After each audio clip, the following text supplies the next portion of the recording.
Okay, welcome back, everybody. Hope everyone's doing all right out there and staying safe, staying healthy, and enjoying this time. To spend some time with your family and to be at home. I also want to say a few things before we get started here into chapter 8. Let's just take a look here in the shell here in Moodle. See where we are.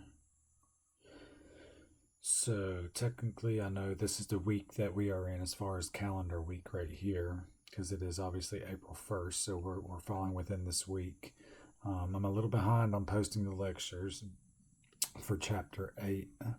I'm going to be posting half of this chapter today and then the other half by the end of the week. So let's see here. So technically, we're still right here in this week and this week, just working kind of together. I'm going to be covering chapter 8 today and finishing up that this week, and chapter 9 next week, and probably getting into chapter 10 as well, so we can get back on our normal track here. I also want to point out that the Connect assignments are still rolling as they have been. I know I've mentioned that and sent an email to everyone concerning the due dates for Connect assignments. We have not changed anything as far as that is concerned, so continue to stay up on that as originally scheduled. So that should not be an issue. Just want to point out that this Sunday that chapter 8 Connect assignments are due. So they'll be due April 5th. I believe that's Sunday, April 5th. 11:59, but anyways, they're due this Sunday at 11:59 p.m. So just make sure that you get those Connect assignments in. So with that being said, let's go ahead and just hop into chapter 8. I also, one last thing here. I also haven't heard anything from anybody, so I'm assuming that everything is still going smoothly with the material. And as always, do know that I'm still available with all my office hours as pointed out in my syllabus. And I'm here to help if you need it. So just please reach out to me if you need it. With that being said, let's go ahead and get into chapter 8. Okay, so chapter 8 is dealing with government-wide statements, capital assets, and long-term debt. Okay, so what are some of our learning objectives for this chapter? We want to perform the steps necessary to prepare government-wide financial statements.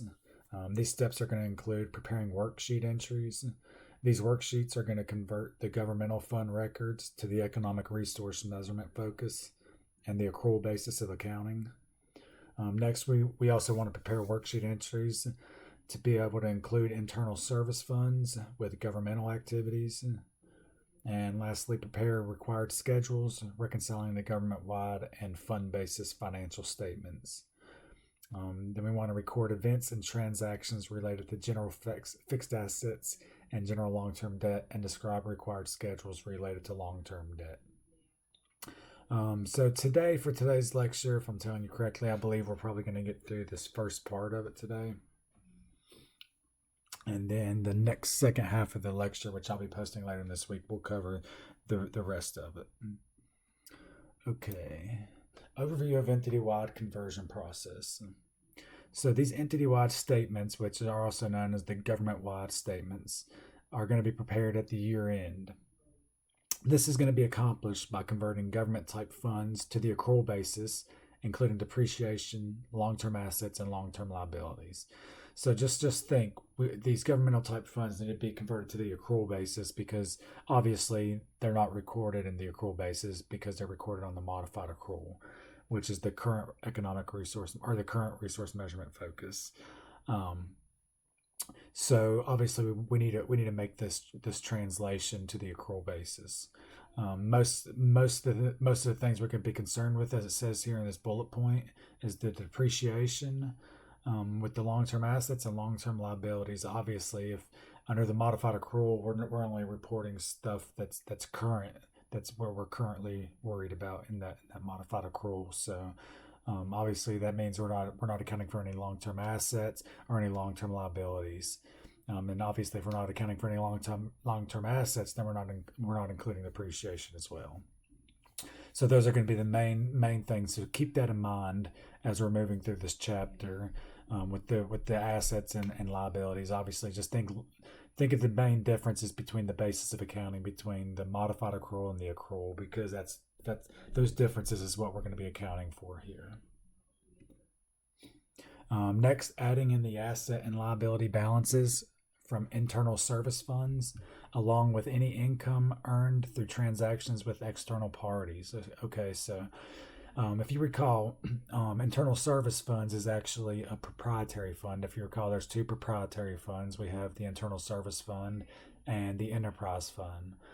If you recall from earlier in the semester, we said that for the most part, internal service funds are going to be included within governmental activities when dealing with the government-wide financial statements, as opposed to business-like activities. Because if you recall, the government-wide statements has your governmental activities and your business-like activities. Well, here we're just saying here that these assets and liability balances from internal service funds, and also the income that is earned through transaction with external parties need to be added in with these governmental activities, as opposed to the business-like activities.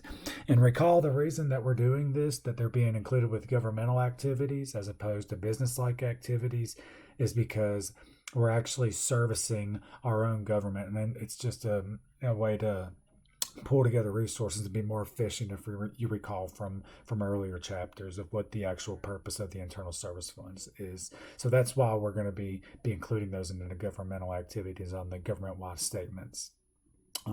Next, consolidating fund statements other than fiduciary funds. So let's go ahead and look at the little process here that we've looked at numerous times now in this course. This should be nothing new. So once again, this is the financial reporting process for state and local governments. If you recall, we have our fund basis financial statements down here at the bottom. And remember, we have the 5 governmental funds, and we'll have the relative financial statements that accompany those. We've already covered those in previous chapters. Same thing with proprietary activity funds. Remember, there's two different proprietary funds. And we're gonna have their own set of financial statements. We've already covered those in previous chapters, and as well as the fiduciary activities, the 4 fiduciary funds, and we have those financial statements as well. So the main thing we're looking at here is the overall flow of it. So what this chapter is concerned about is getting from point A, which is these fund level basis financial statements with all 3 of the relative types of governmental funds, are 3 types of actual different types of funds. So we see here, if we start on the left, governmental funds, which are these on the bottom left-hand corner of the flow chart here. These are actually converted to the accrual basis and economic resource measurement focus. This is going to be accomplished through worksheet entries and then appear in the governmental activities column of the government-wide statements. Recall there's going to be 2 columns there. There's going to be governmental type and governmental activities and business-like activities. So obviously the governmental funds are going to be included in governmental activities, hence the name governmental. So if we can just follow this little flow chart of what we just said, we start with the governmental funds down here at the bottom, and we ultimately want to change them to the accrual basis from the modified accrual. And once again, that's going to be accomplished by combining worksheet and journal entries, which we'll get to later in this discussion.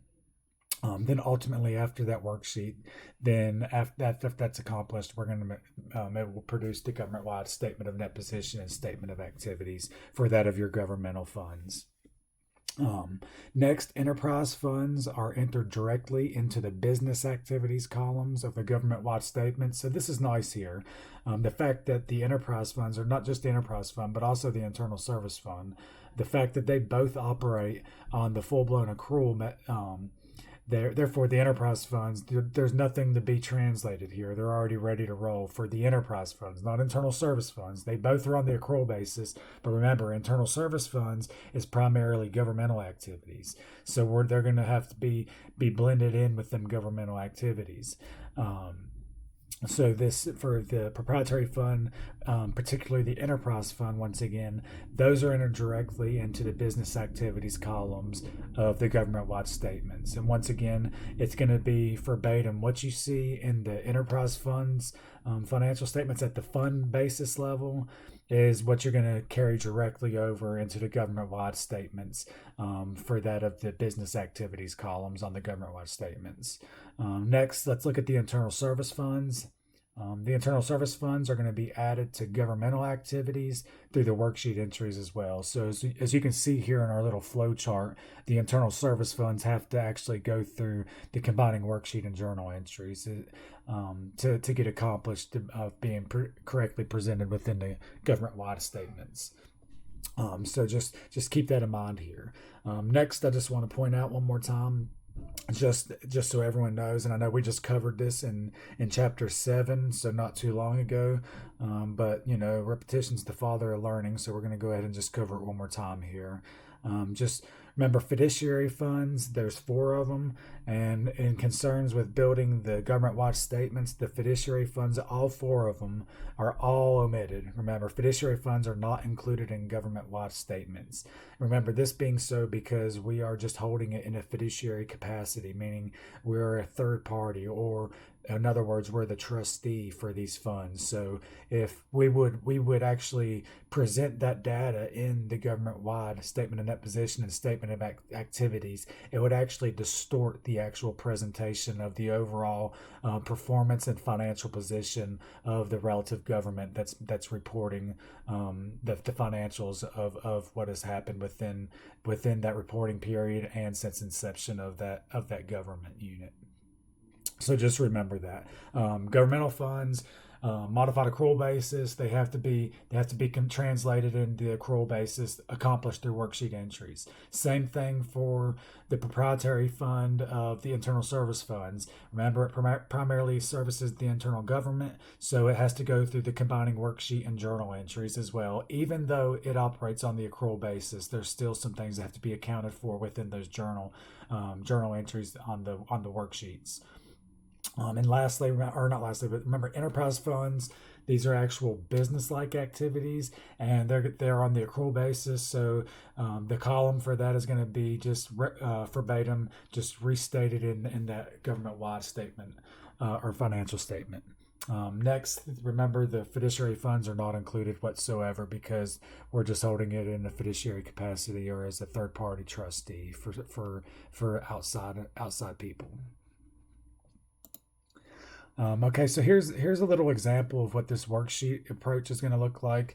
Don't really get too worried on paying too much attention to detail right here, other than the main bullet points that's highlighted to us here, because that's the main thing I want you to grasp at this point here. If you try to look too much into detail right now, you'll probably confuse yourself more so than help yourself. But we will get through this. We will get into the detail later on in this lecture. But for now, like I said, just mainly pay attention to the overview of what we're looking at here, with just the main flow of what's being accomplished on this, and then we'll get into the intimate details later on once we understand this worksheet approach a little better than we do now. So if you notice here on the left-hand side of this worksheet, we have governmental fund balances. So we want to enter the amounts from governmental funds, fund basis statements directly on this left-hand side. So that shouldn't be very difficult. So we should already have all of this data that we need for the amount on the left-hand side, from that pulling directly from what is on the governmental funds financial statements. On the middle column here, you'll notice there's going to be 4 columns. Now we're in the middle one. This is where we're gonna have our journal entries to convert to the accrual basis. They're going to be shown here.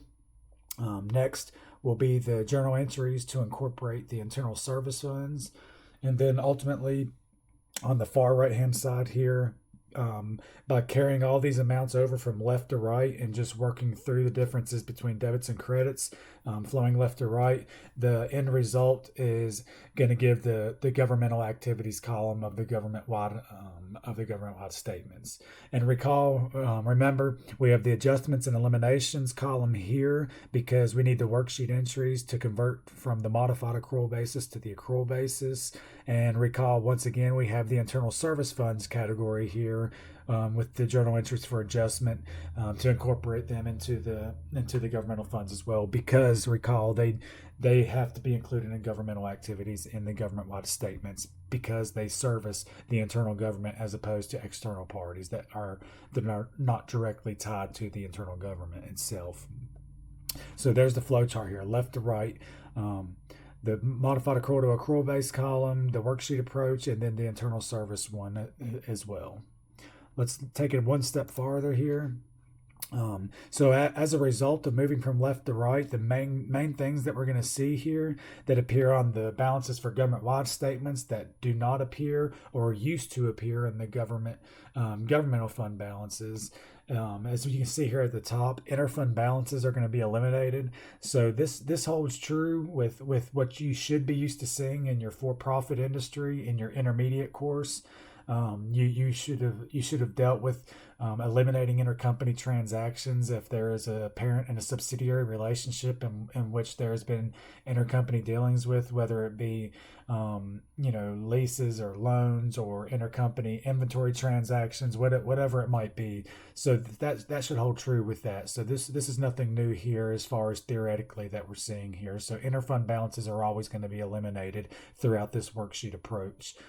Next, long-term assets and liabilities now appear. Obviously, this is going to hold true because now we're on the accrual basis, which is the economic resource measurement focus of accounting for the elements that appear in these financial statements, as opposed to just the current economic or the current financial resource measurement focus, which is the modified accrual approach. So we know underneath the full accrual approach, which is the government-wide statements, which is the economic resource measurement focus, we are concerned with the long-term aspect and not just what's currently affecting that reporting period. So obviously those long-term assets and liabilities are now going to be presented within this government-wide statements, whereas they were not under the governmental fund balances. Lastly, expenditures for capital assets and principal repayments are eliminated. So you can see down here at the bottom under the other expenses portion of this statement at the bottom. Those are going to be eliminated as well, just as the interfund balances are eliminated. Okay, so once again, that's just the overall flow of how the worksheet approach actually happens. And now we're going to actually get into a little bit more of the details of the actual journal entries that actually enter into these columns. And once again, today we're going to be covering the adjustments and eliminations from moving from the modified accrual to that of the accrual basis. On the next part of the lecture that I'll be posting later in the week, we'll be getting into how we incorporate the internal service funds into the governmental activities, and then we'll get into a little more of the actual government-wide statements themselves and the reconciliation schedules that have to be attached between the different types of statements as well. So let's get into the actual the conversion entries for this worksheet approach and just see what it looks like. So the first type of conversion adjustments is going to be related to capital assets. So first, we want the beginning of the year capital assets of governmental activities, and these are going to be net of accumulated depreciation. We need to record these through a worksheet entry. Okay, so kind of follow along with me here for a minute. I'm going to jump around on my screen a little bit and go from one slide to the next, and then show you an actual example of what a real journal entry would look like throughout the continuous example and the problem of the village of Riverside, that municipality that we've been continuing to cover throughout the duration of this course. So once again, remember, this is just an ongoing problem. Don't really bog yourself down with the actual numbers within the journal entries as much as the actual theory and the process that's going on, because obviously numbers are always going to change. As long as you get the theory and understand why elements are being moved the way they are, then you'll be good. So just remember, these numbers do actually tie in if you keep up with the cumulative problem. But once again, here, try to pay attention to the theory more so than worrying about where the numbers are coming from at this point. So once again, beginning of the year capital assets of governmental activities, net of accumulated depreciation, are recorded through worksheet entry. Okay. So now the next slide here, we can see that the entries right here, let's just point out here. So 1, 2, 3, 4 here, conversion adjustments, capital assets. Okay, conversion adjustments, capital assets, 1, 2, 3, 4. These are the relative journal entries to what the description is right here. So just when you're studying at home, just know that these two slides correlate with one another here. That there's a direct relation between the number one here and the number one there. This also holds true, just so I don't have to go back and forth, for the conversion adjustments for long-term debt. This slide bullet points coincide with this slide bullet points, and so on and so forth for the remainder of the slides that have the conversion adjustments. So that way you know how to move through this and don't struggle to just tie this information together. That's what directly relates to one another. Okay, so with knowing that, let's go back one more time. So remember, for the first part of the conversion adjustments for capital assets, we want the beginning of the year capital assets of governmental activities recorded through the worksheet entry. And recall that this is net of accumulated depreciation. So the way we're going to do that is through this first entry, debit capital assets net and credit net position beginning of the year. Remember that this is the beginning of the year in which this journal entry is taking place. And recall that these are only worksheet entries. They're never going to affect the ledger. So let's look at another entry here.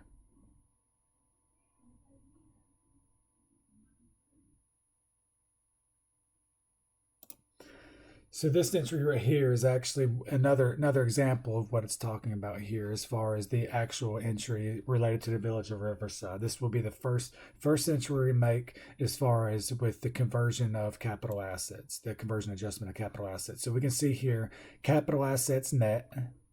So obviously these are capital assets, land, buildings, improvement other than buildings, equipment. And this is all a net amount here. So net meaning net of accumulated depreciation. So therefore, obviously, here we go. Here's the net amount. Accumulated depreciation buildings. Remember, accumulated depreciation improvements other than buildings. Okay, accumulated depreciation equipment. And then the plug is going to be net position. Recall, this is beginning of the year. Why do we not see any depreciation tied or directly tied to the land here? If you recall, land is the one unique fixed asset that is not subject to depreciation, whereas the actual physical structures like buildings and improvements and equipment are subject to depreciation. Remember, land is going to be carried at historical cost. That's why we're not seeing an actual accumulated depreciation contra account to that asset of land. It's carried at historical cost, whereas the others are carried at cost, meaning cost less accumulated depreciation. So main thing, beginning of the year, record the capital assets net of accumulated depreciation and plug the difference to net position, and that is obviously the beginning of the year net position. So there's our first entry.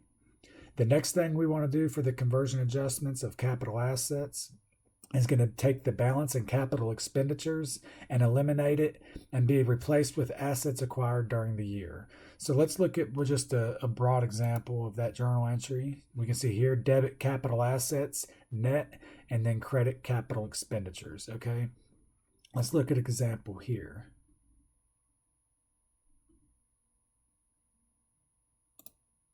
Okay, here's an example from the Village of Riverside. So the capital assets here, we have buildings. So the cumulative amount of the buildings that we have accounted for is the 1.961 million, and interest expense of 2,500. Expenditures, capital outlay. So obviously, if you recall here, under that of the accrual. Under that of the modified accrual, when we under the fund basis, we actually realize an expenditure for capital outlay in the full amount of that fixed asset. Here, in order to get to the accrual basis, we're just needing to realize the actual building itself. Okay.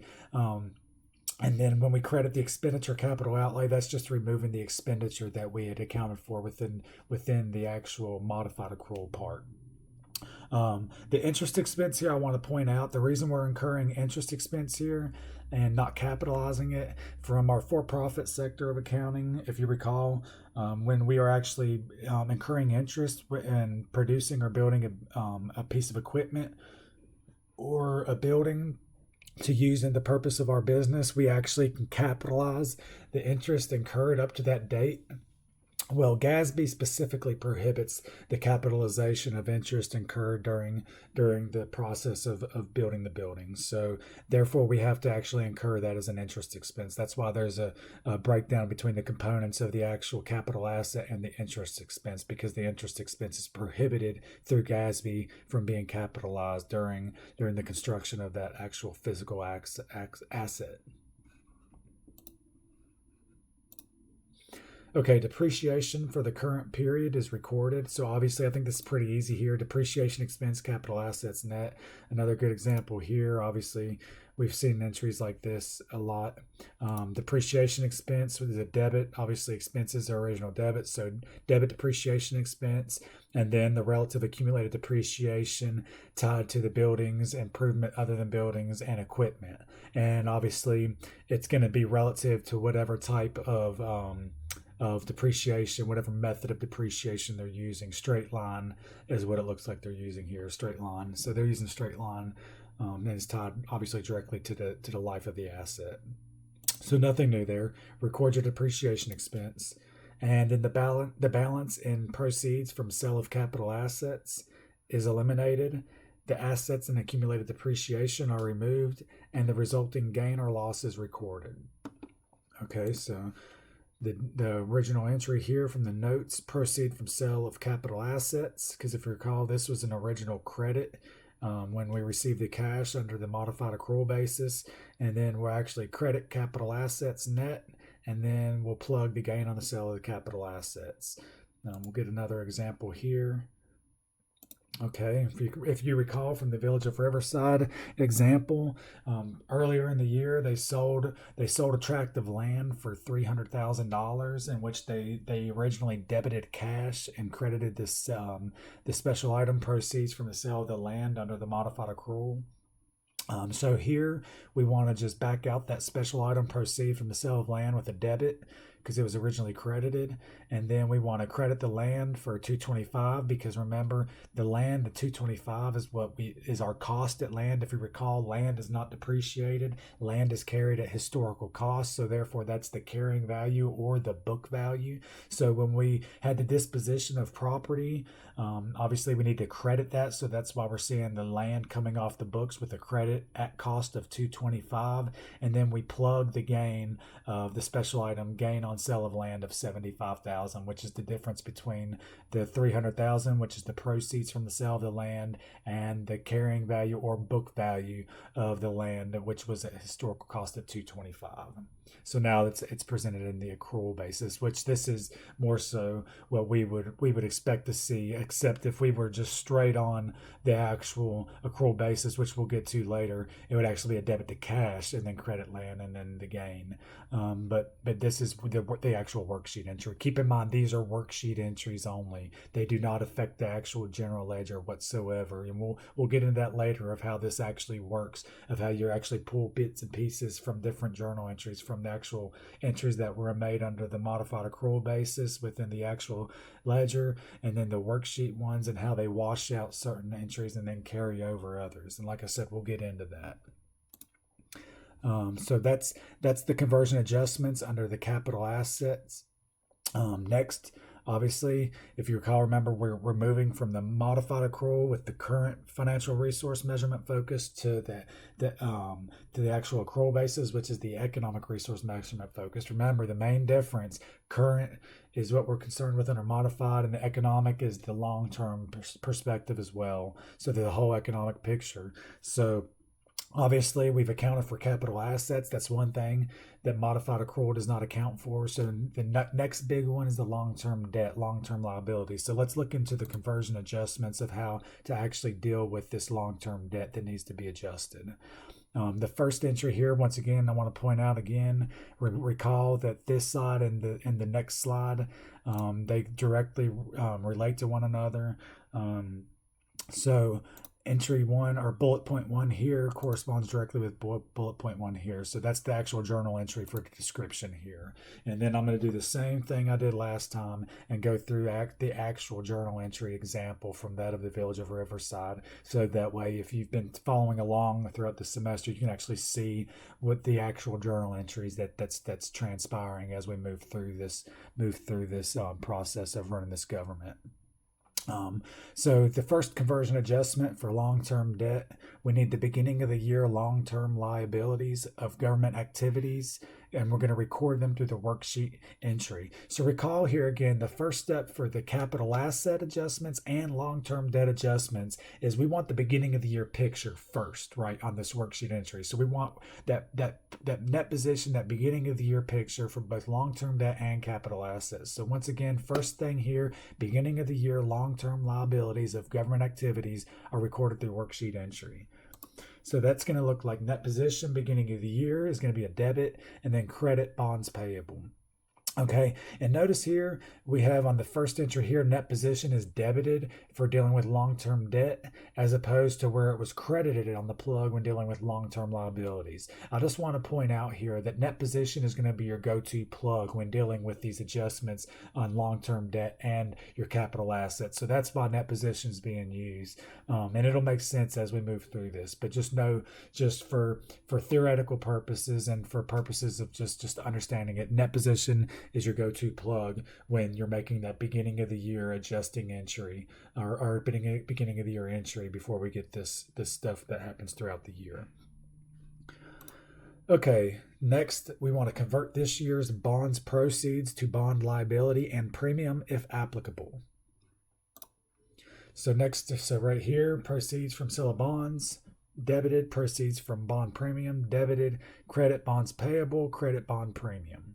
Okay, so if you'll notice here, let me go ahead and get these other journal entries actually. Let me back up for just a second. Okay, net position. Okay, so here's back to number 1, the debit to net position, beginning balance, and then credit to bonds or long-term notes payable. And remember, this is the beginning of the year, beginning balance, right? So that's the first step we need. Okay, then the second one, proceed from sale of bonds, proceed from bond premium. Let's look at this one here. So other financing sources, proceeds of bonds, 1.2. Other financing sources, premium on bonds, 12 million. Bonds payable, premium on bonds payable. Okay, so if I recall correctly, from this is carrying on from the Village of Riverside. This is the issuance of the bonds for the Capital Projects Fund. If you recall, we transferred the excess amount of the money to the debt service fund at the time that we received that issuance of the bonds or the proceeds of the bonds. So if you recall, we received the cash of 1.212 million back when we issued these bonds. So we on the modified accrual on the general ledger, the entry made was a debit to cash, and we credited each relative component of that, which is the other financing sources of proceeds of bonds and the other financing sources premium bonds on the original entry. Well, here, this is the worksheet entry. We want to actually recognize the actual liability and the premium on that bond. So in order to do that, we need to now debit those other financing sources relative to the proceeds of the bonds and the premium on the bonds, and then credit bonds payable for 1.2 and credit premium on bonds payable of 12,000. Because if you recall, the second half, the credits to this entry is what we would be used to seeing if we would actually issue a bond at a premium, right? But the debit would be cash, right? So just follow along with that. So that's what that entry is going to look like. And recall, these are worksheet entries only. They do not hit the GL. We're going to take the effects of the entries from the modified accrual GL and the worksheet entry, and the effect of both of those entries is going to carry over and ultimately be that end result we need for the accrual basis, if these transactions were recorded under that of the accrual basis of accounting. Okay, next, the third step is eliminate balance and expenditure, bond principal, and reduce the balance of the liability. So if we can see here, bonds payable, we're going to debit that and then credit expenditure principal on bonds. Let's go over here to this other example for the Village of Riverside.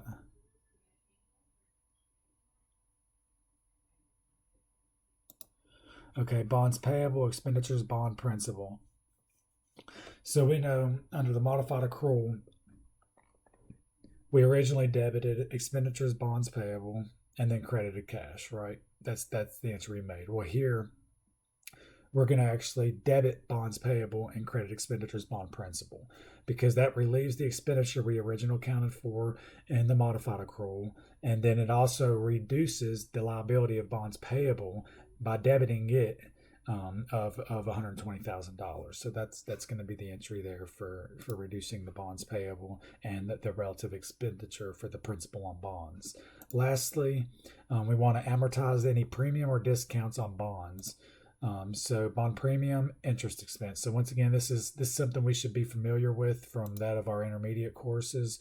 We've dealt. I know for a fact you deal heavy in bonds and discounts and premiums and how to account for the amortization on those with the effective interest method and all that good stuff. So this should be nothing new here.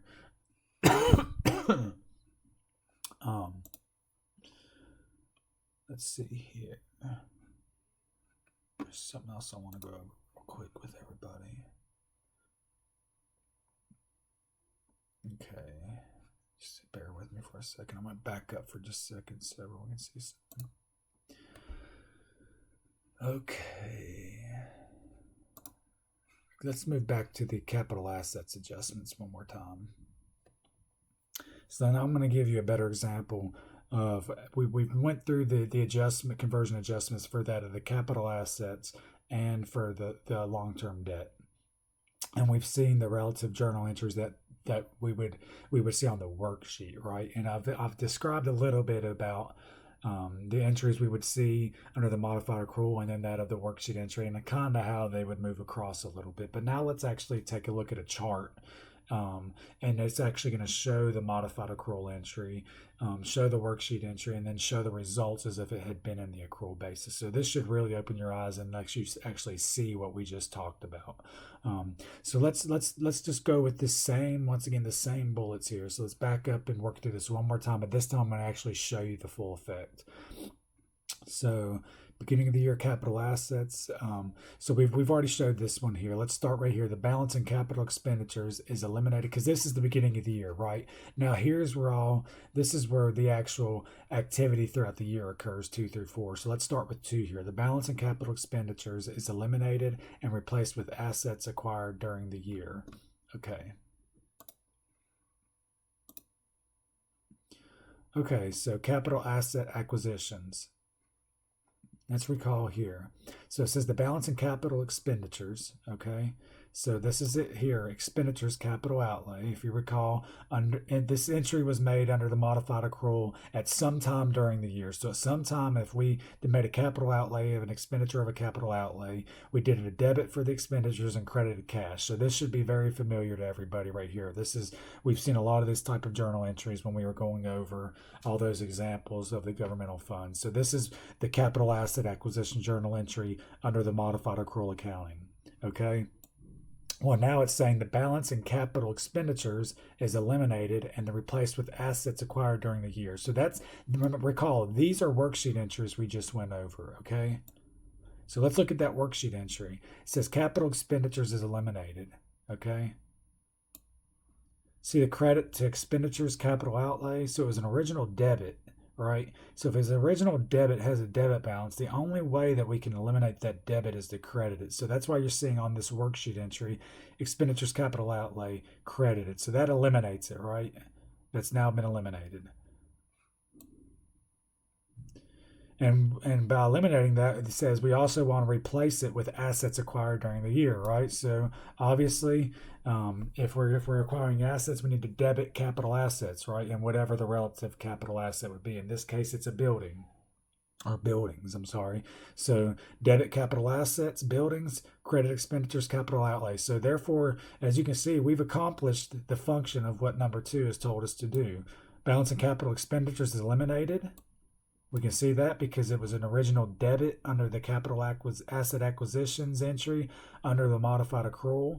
We did the credit of expenditures, capital outlay on the worksheet entry. So therefore, the net effect after the worksheet entry And this is what we would actually see on the accrual basis. So in the government wide here, we would have the actual capital assets buildings because it carries over, right? That's the only debit left because the first debit was washed out. So we have that debit that carries over, capital assets buildings.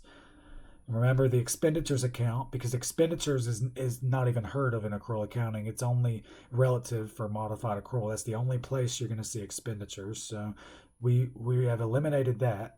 That account's eliminated. That's why you don't see it here. And then cash. If you recall, the only credit to cash is on the actual original entry under modified accrual when we actually expended the cash or expelled the cash, right? So that entry is going to carry over as well. So the net effect is going to just eliminate the expenditures account. It's going to carry over the capital assets as the debit and carry over the cash entry as a credit. So that's the net effect on the capital asset acquisitions, on how you remove the expenditure and replace it with the capital asset account. And this entry right here should also look very, very familiar to everyone from your intermediate courses. Okay, next it says depreciation for the current period is recorded. So obviously, we know under the modified accrual, we don't record any annual depreciation because we don't record any fixed assets, so there's nothing subject to annual depreciation. So therefore, there's no entry. So the worksheet entry for preparation of government statements is telling us depreciation for the current period is going to got to be recorded. So we're going to debit depreciation expense and credit accumulated depreciation, right? And therefore that carries it at net, that asset at net. So obviously, if there's no entry here under the modified accrual and there is an entry right here, the only net effect is going to be the actual only relevant entry, which is recording the depreciation expense. Next, the balance and proceeds from sale of capital assets is eliminated. The assets and accumulated depreciation are removed, and the resulting gain or loss is recorded. Okay, so if you recall, under the modified accrual basis of accounting, the sale of a capital asset is considered a special item. So that's proceeds from a special item. The sale of a capital asset is a special item. So the entry made that affected the GL under the basis of modified accrual, we debited cash when we sold that land for whatever it was worth. If you recall, it was $300,000, and credited the proceeds of self-capital asset of $300,000 under the modified accrual. So that's the entry we made earlier throughout the year under modified accrual: debited cash, credited proceeds of capital asset. The worksheet entry, recall, is telling us now the balance and proceeds from self-capital assets is eliminated. So once again, proceeds from self-capital assets, we originally credited that under the modified accrual. The worksheet's telling us to eliminate it, so the only way to eliminate the credit is to debit it. So we debit proceeds, sale of capital assets, debit. Okay, so that's been eliminated. Then it says the assets and accumulated depreciation are removed, and the resulting gain or loss is recognized. Well, next, obviously, capital asset equipment net.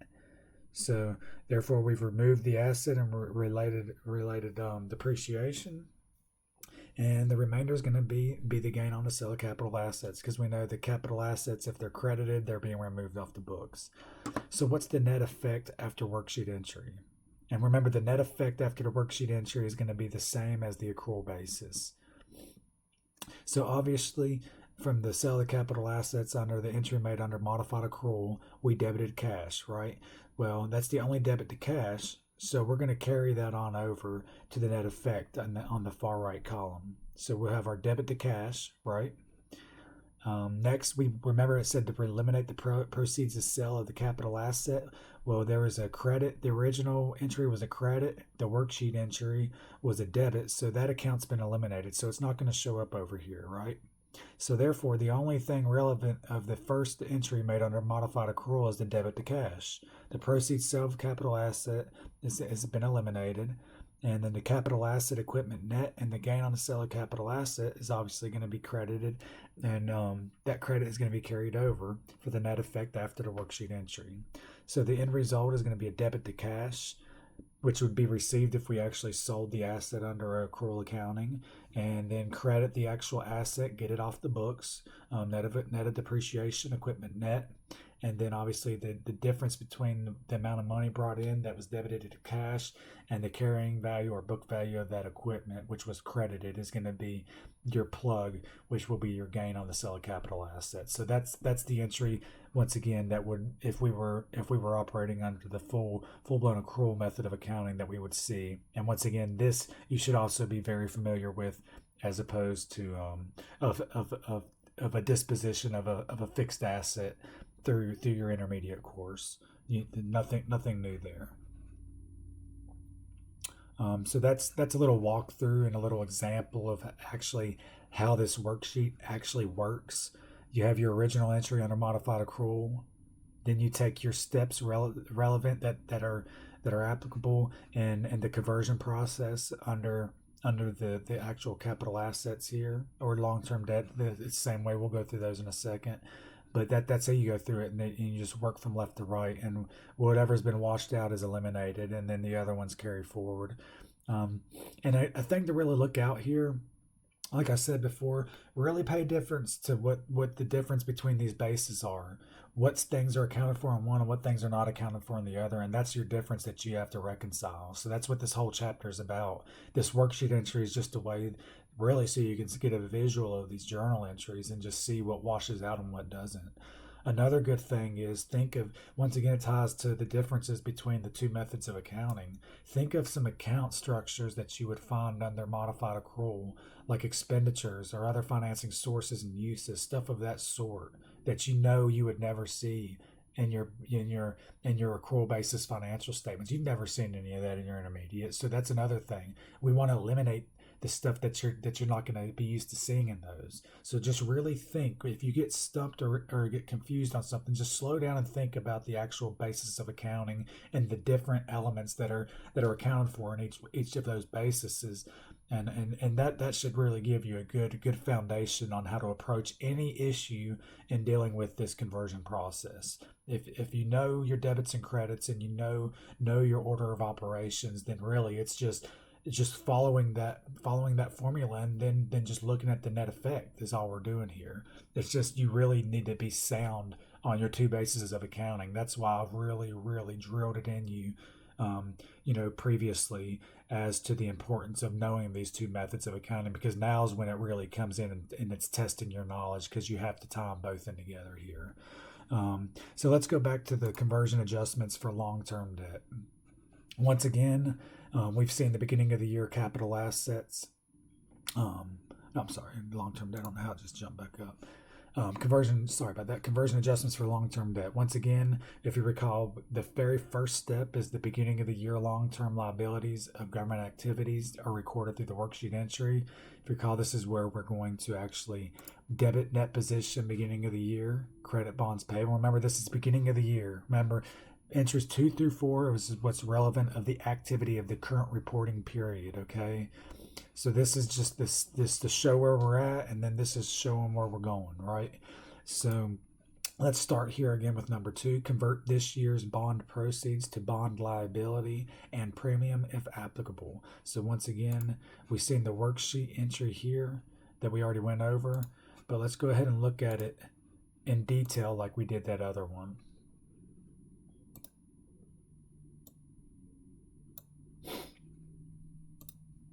Okay, so once again, let's look here at number 2. It says convert this year's bonds proceeds, okay, to bond liability and premium if applicable. Okay, so right here, let's look at this little example here on number 1. Okay, so at some time during the year, this entry has been made under the modified accrual, right? So we sold some bonds. So obviously under modified accrual, if we sell bonds, we're going to debit cash because we're bringing money in, and then credit the other financing source. And we're going to allocate it between the actual proceeds of the bonds and that of the proceeds of the premium on the bonds. So that's why we're seeing the allocation on the two credits there. So that's the entry made sometime during the year under modified accrual. So the conversion adjustments, remember these conversion adjustments, these are worksheet entries. These are what we're going to see on the worksheet right here, right? Okay. So once again, this was our entry during the year at some point under modified accrual. Worksheet entry, first thing it says, convert this year's bonds proceeds to bond liability. Okay, so bond proceeds, we know these are original credit entries under the entry under the modified accrual.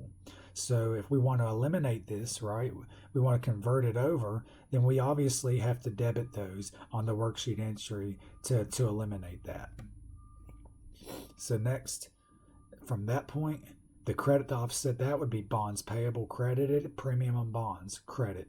Obviously, because we want to actually convert it to bond proceeds, right? So once again, original entry, debit cash, credit the other financing sources, and proportionately allocate it to the proceeds of the bonds and the premium. Next, convert the proceeds to the actual bond liability. So there we've done that. Like once again on the worksheet entry, debit the bond proceeds and the premium on the bonds because it was an original credit under the modified accrual entry, and then credit bonds payable premium on bonds. So the net effect after the worksheet entry is going to be same as if we were operating on the accrual basis of accounting. We can see here from the sale of bonds, the original entry under modified accrual. We debited cash. We see there's no credit to offset that, so that debit is going to carry over to the net effect. The other financing sources, the proceeds of the bonds and the premium on the bonds has washed each other out, so the account has been eliminated, so therefore it will not carry over onto the worksheet. And obviously bonds payable and premium on bonds is the only credit we see between these two entries, so that will therefore carry over as well, leaving the end result as a debit to cash, credit the bonds payable, and credit the premium on bonds. And once again, this is very similar, and not similar, it's identical as to what we would see as if a corporation issued bonds at a premium within the actual accounting period. So therefore, modified accrual, worksheet entry to get there. So remember, working left to right. So just follow these operations, do exactly what they're telling you to do, and get the net effect moving left to right if they wash out. Third thing, eliminate balance and expenditure, bond principal, and reduce the balance of the liability. So amortization of bond premium.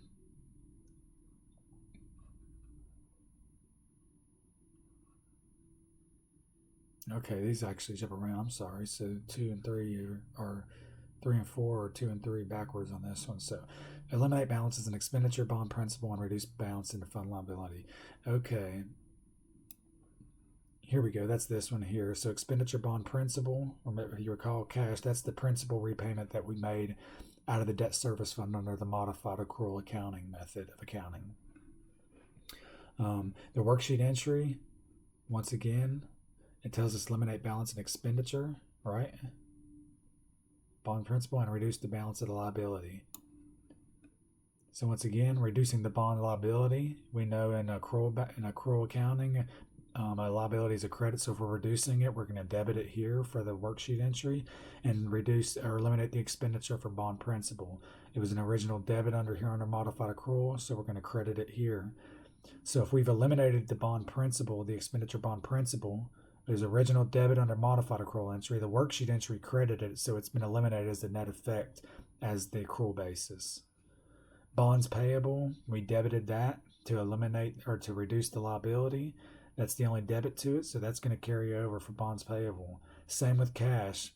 It carries over from the modified accrual because there's no debit to it under the worksheet, so cash carries over as well. And in effect, that's how we would actually reduce the liability if we actually made a bond principal payment throughout the year. And once again, this is something you should be very familiar with under your intermediate courses as well for your for-profit sector of accounting. Reduce the bond liability, debit bonds payable, and credit cash with money going out the door. And lastly, they've gone backwards, but amortized premium discount on bonds, same thing. Obviously, same thing under modified accrual. Just as with depreciation, we're not charging amortization, so there's no entry relative to that, the amortization of the bond premium. But then on the worksheet entry, it says we actually have to amortize it. So we'll debit premium on bonds because it's an original credit under accrual accounting, and then credit interest expense because it actually reduces the interest incurred because that's realizing the premium that we received when we issued the bonds. So therefore, obviously, if there's only one entry here, the net effect is going to be the verbatim entry right here on as this if it has been done on the accrual basis throughout the whole year. So once again, that is how we actually, the conversion adjustment process works with that of the actual capital assets and long-term debt portion. And once again, recall that this column right here that you're seeing in these photos, the worksheet entry preparation column, here's the modified accrual basis entries, right? Here's the worksheet, here's the accrual basis, okay? So follow me, worksheet entry column. Look up here. That's this worksheet entry column right here we're talking about. Next lesson, we're going to get into this column. But for right now, oops, it's this one right here. This is the column we've been working on, and these adjustments throughout this whole lecture. It's this column right here, and obviously the net effect is from this column. Add this column, it'll give us this. Obviously, there's one more column we have to add, and you get it just compounds upon itself and just continues to move left to right with the more rows we add. But these are the only rows that we account for in this process. And you've now seen this process here for the actual worksheet entries. And recall, these are all worksheet entries we just went over. They are tied here, and the end result is as if they were on the accrual. So once again, just want to point out, this is the column we've been focusing on, the conversion worksheet entries. The examples I just went through was taking these journal entries made off the modified accrual, the worksheet entry, and then the net effect. Like I said, we just haven't covered this section of the actual worksheet yet, with including internal service funds into that of governmental activities.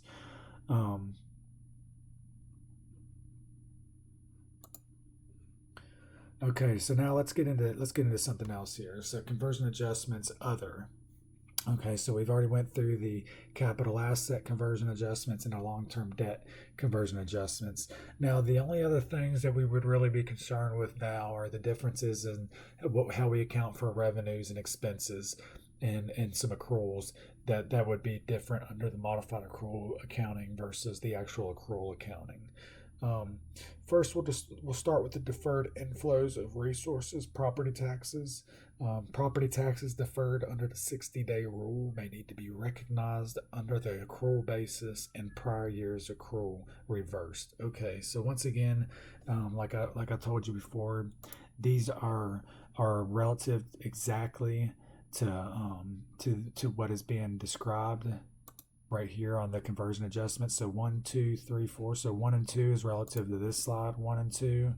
And then the 3 and 4 here is relative and corresponds with the 3 and 4 here. So let's go through this process again. And once again, this is a lot like we just seen before with some entries, but let's just go through it right here so we can see what we're talking about. Once again, with the first conversion adjustment that we make, other than the capital assets or long-term debt, is dealing with the deferred inflows of resources and particularly the property taxes. If you recall the 60-day rule, remember, if the property taxes are not available to finance current expenditures, then i.e. the 60 days after the year end, then it has to be deferred under the modified accrual accounting. So we have to defer that revenue and account for it as a liability. So what we're saying here is those deferred inflows of resources need to actually be reversed. So we actually need to reverse that deferred inflow as a liability and actually account for it as a revenue under the accrual method within that period. So we need to recognize it under that accrual basis for that period. And then obviously if we're going to reverse that one for that current period, then the previous year's accrual needs to be reversed because we've double counted them there. There's an overlap thing. And I know that probably sounds crazy right now, but as we get into it more by the end of this chapter, you're going to see the effect that I'm talking about. So deferred inflows of resources i.e. the 60-day rule needs to be reversed and counted as income, and then the prior year's reversal it needs to be reversed as well. So let's just look at these journal entries of what it's actually going to look like. So to accomplish that, Obviously, we need to debit deferred inflows, property taxes, credit property tax revenue. That's the current year deferred taxes. So we know under the modified accrual here for this first entry here, we're just reversing it back. We know at year end under modified accrual, if we our governing body says that we're not going to this money's not going to be available, then we defer it at the end of the year, right? So we just move it from revenue, we just debit the revenue account and credit the deferred inflows property taxes, right, to show that it's not going to be available for expenditures in that year under the modified accrual. Well, here they're saying we need to recognize that. So if we need to recognize it, then we obviously need to debit the deferred inflows property taxes, which is accounted for like a liability under the modified accrual basis statements, and then recognize it as property tax revenue. We know revenues are original credit, so there we've recognized the current year deferred taxes now. So that's been accounted for as revenue. So now we need to go back and actually back out or reverse the previous year's deferred taxes. So in order to do that, obviously, we did the same thing we just did. Besides, we're going to use that plug, the net position that I said throughout this conversion process. Remember, net position is our go-to plug when making these adjustments for the beginning of the year adjustments, right? So obviously, if we're going to reduce the revenue for the previous year's deferred taxes, we have to debit property tax revenue for the relative amount and then credit net position beginning of the year. And once again, this accomplishes the reversal of the previous year's deferred taxes that we just did on the part one of this first entry here for the previous year. So that's the overlapping effect. You just have to make sure by recognizing it as revenues in the current period, we have to back out the previous ones because that's the overlap. Next, expenses not recorded in government funds under their current economic resource model may need to be accrued. The best example of this is the long-term portion of compensated absences. So let's just take a look here. Net assets beginning of the year. So once again, net assets beginning of the year. We're gonna credit that offset with the liability for compensated absences. And then this one here, if there's an additional expense that we see that we have a shortfall of what the liability for the compensated expenses are, then we'll actually incur an additional compensated absent expense with this debit and then credit that liability for compensated absences to bring that liability for compensated absences amount to the relevant balance of what it should be to cover whatever that relevant liability is in terms of those absences, the compensated absences.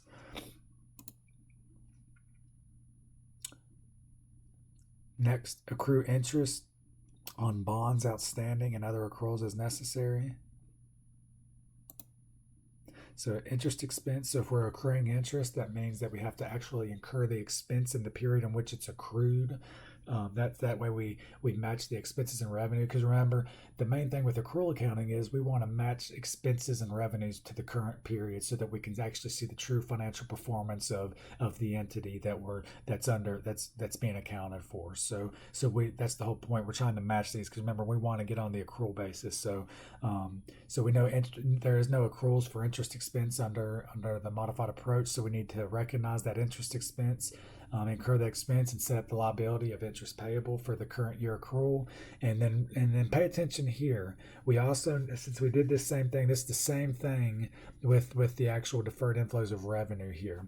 We want to reverse the actual prior year accrual as well, because we're doing the same thing here. This is the overlap effect of accounting for certain elements between the modified accrual and the accrual. So once again, we're gonna use that net position as our plug in these adjustments for the prior year accrual reversal. So it'd be the net position beginning of the year debited and then credit that interest expense, and that once again reverses that prior year accrual of that interest expense. And once again, this is just keeping that overlap effect intact here and making sure that we don't double count anything. And then lastly, we need to eliminate interfund transfers. So once again, it's just going to be the exact opposite. So if it was a transfer in, then obviously then we're going to debit it, transfer in, credit transfers out. So just the complete opposite there. It's sort of like closing the books, if you would, per se. So that's that conversion process. Let me just take a second here. Just give me just a second to see. Okay, that's just those compensated absences.